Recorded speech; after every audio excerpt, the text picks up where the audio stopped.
Hello guys, saya mau katakan, menjadi Kristen sejati harus hidup di dalam Kristus.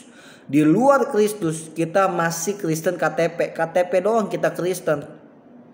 Tapi Yesus gak ada di dalam kita. Kita masih kompromi dengan dosa. Kita masih menyimpan kepahitan, sulit mengampuni, menjadi batu sandungan dan bla bla bla bla. Itu bukan Kristen sejati, itu Kristen KTP. Sekali lagi saya mau katakan, sudah semestinya kita, saya dan saudara harus menjadi Kristen sejati. Saya menangkap ini di dalam 2 Korintus 5 ayat 17. Perhatikan baik. Jadi siapa yang ada di dalam Kristus, ia adalah ciptaan baru. Yang lama sudah berlalu, sesungguhnya yang baru sudah datang. Saya akan mengganti terjemahan. Sekarang saya pakai terjemahan firman Allah yang hidup. Perhatikan baik, 2 Korintus 5 ayat 17. Pada saat seorang menjadi orang Kristen, ia menjadi orang yang hatinya sama sekali baru. Ia tidak lagi seperti dahulu. Ia mulai menempuh hidup yang baru. Orang Kristen harus hidup di dalam Kristus. Sudah semestinya saya dan saudara harus mempunyai hati seperti Kristus. Kita tidak lagi kompromi dengan masa lalu kita. Kita sudah harus menempuh hidup yang baru bersama Kristus. Mungkin dahulu kita bejat, mungkin dahulu kita kompromi dengan dosa. Kita masih menikmati kedagingan kita, manipulasi dunia ini. Mungkin kita gampang jatuh bolak-balik dari dosa dahulu. Tapi sekarang kita mengambil keputusan untuk menjadi orang Kristen. Kita harus hidup di dalam Kristus. Apa itu ciptaan yang baru? Perhatikan baik. Di sini saya mencatat. Kalau kita mengambil keputusan untuk menjadi Kristen sejati, kita harus hidup di dalam Kristus. Hidup di dalam Kristus adalah ciptaan baru. Apa itu ciptaan yang baru? Perhatikan baik. Yang pertama, orang percaya hidup di dalam kekudusan. Kalau kita mengambil keputusan mau menjadi Kristen sejati, kita harus hidup di dalam kekudusan. Yang kedua, orang percaya hidup dalam pertobatan. Tidak ada lagi tuh kita bolak-balik lagi dari dosa kita. Yang ketiga, orang percaya bebas dari ikatan dosa. Ingat, Galatia 5 mengatakan ayat 21-22. Kita tidak bisa kompromi dengan kedagingan lagi. Kita harus terikat dengan roh. Matikan kedagingan. Dosa akan berkuasa, akan balik mengikat kita lagi kalau kita masih menikmati kedagingan.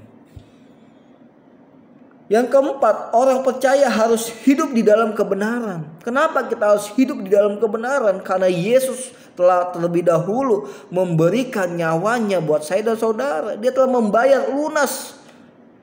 Dahulu upah dosa adalah maut. Dahulu kita masih hidup di dalam maut.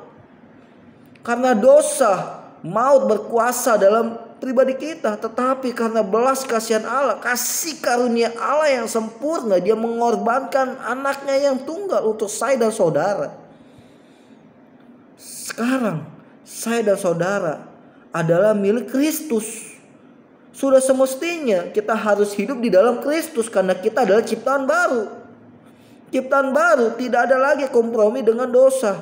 Kita harus hidup dengan standarnya Kristus. Oke, lanjut. Orang percaya hidup dalam kasih Allah. Hidup dalam kasih Allah. Karena Allah adalah kasih. God is love. Kasih meliputi kata pengampunan. Kasih meliputi kata memberi. Kasih meliputi kata tidak ada kompromi dengan dosa. Yes. Selanjut, orang percaya hidup dalam pikiran yang baru, ciptaan baru. Orang percaya hidup dalam pikiran yang baru, yaitu pikiran Kristus. Tidak ada lagi tuh pikiran yang konslet yang harus menuruti keinginan kita sendiri, kedagingan kita sendiri, manipulasi dunia ini. Binasa hidup kita. Apa itu pikiran yang baru? Yaitu pikiran Kristus. Saya menangkap ini di dalam Filipi 4 ayat 8. Jadi akhirnya saudara-saudara, semua yang benar, semua yang mulia, semua yang adil, semua yang suci, semua yang manis, semua yang sedap didengar, semua yang disebut kebajikan dan patut dipuji, pikirkanlah semuanya itu. Ini pikiran Kristus yang harus kita hidupi di dalam kepribadian kita. Tidak ada lagi tuh pikiran untuk berbohong, pikiran untuk berzina, pikiran kotor dan lain sebagainya. Pikiran Kristus harus nyata dalam pikiran kita. Standar hidup kita adalah Kristus. Jadi seluruh hidup kita harus menuruti apa yang menjadi keinginan Kristus. Lanjut, apa itu hidup baru? Orang percaya hidup dalam perbuatan dan perkataan yang berkenan kepada Allah. Standarnya jelas adalah Kristus. Perkenanan Allah yaitu kita harus hidup di dalam kekudusan, pertobatan, tidak kompromi dengan dosa, hidup dalam kebenaran Allah, hidup dalam kasih Allah, hidup dalam pemikiran Kristus, dan hidup di dalam setiap perbuatan perkataan kita sesuai dengan standar Kristus. Itulah ciptaan baru. Orang Kristen harus mengambil keputusan untuk menjadi Kristen sejati. Kristen sejati tidak ada lagi untuk yang namanya kompromi dengan masa lalu, dosa masa lalu. Kita harus benar-benar punya hati yang sama sekali baru, murni. Hati seperti anak bayi baru keluar. Ya, hati yang baru. Dan kita harus berjalan dengan kehidupan yang baru, menempuh hidup yang baru. Seperti halnya di dalam pernikahan. Gak bisa lagi tuh kita hidup seenak-enaknya diri kita sendiri lagi. Kalau sudah menikah, kita harus berbagi kasih kita dengan apa? Dengan keluarga kita.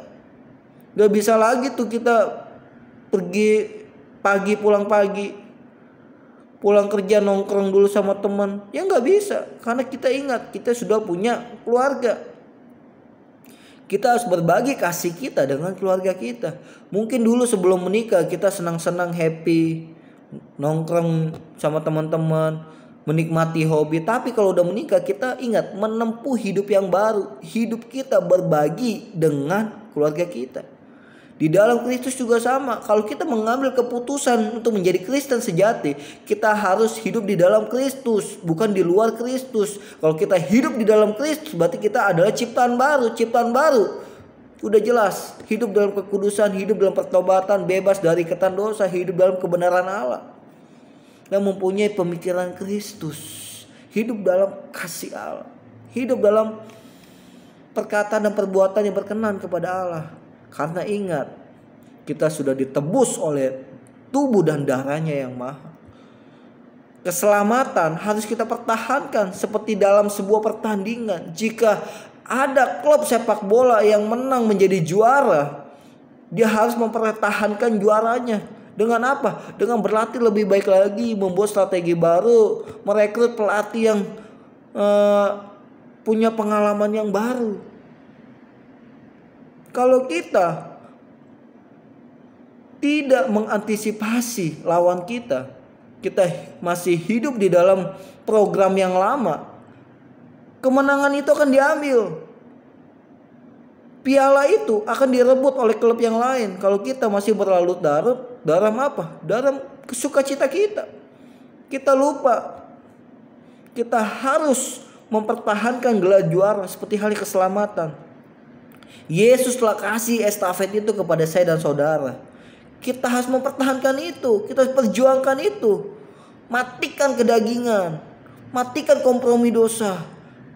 Hidup bukan untuk menuruti keinginan dunia, tapi hidup harus menuruti keinginan Allah. Tanpa Allah binasa hidup kita. Tanpa Kristus ada dalam kita, binasa hidup kita.